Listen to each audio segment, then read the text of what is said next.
Hello সবাইকে, তো এটি ছিল আমার রথযাত্রা দিনের ভিডিও। তো ভিডিওটি একটু আপলোড করতে লেট হয়ে গেল। ও আর আমি মিলে বেরিয়ে পড়েছিলাম রথ দেখতে। তো আমরা গেছিলাম হোয়াইটফিল্ডের কেটিপিও গ্রাউন্ডে। তো ওখানে বেশ সুন্দরভাবে রথযাত্রা সেলিব্রেট করা হয়েছিল আর সুন্দরভাবে সাজানো হয়েছিল। ম্যানেজমেন্টও খুব সুন্দর ছিল ওখানে। আর সেদিনের ওয়েদারটা ভীষণই সুন্দর ছিল, আকাশটা দেখো কি দারুণ লাগছে, তাই না?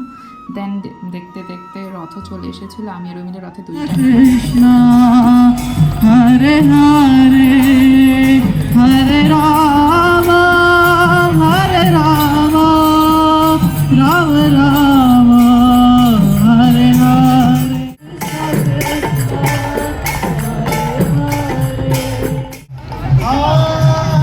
এরপর আমরা কিছুক্ষণ ওখানে বসলাম, নিয়ে ওখানে ভগবানকে আসনে বসানো হয়েছিল এবং প্রসাদ দেওয়া হচ্ছিল 56 ভোগ। তো দেওয়ার পরে আমাদেরকেও প্রসাদ দেওয়া হয়েছিল। দেন আমরা প্রসাদ খেয়ে বাড়ির উদ্দেশ্যে রওনা হলাম। যদি ভিডিওটি ভালো লেগে থাকে অবশ্যই আমাকে একটা ফলো করে দিও। And tata.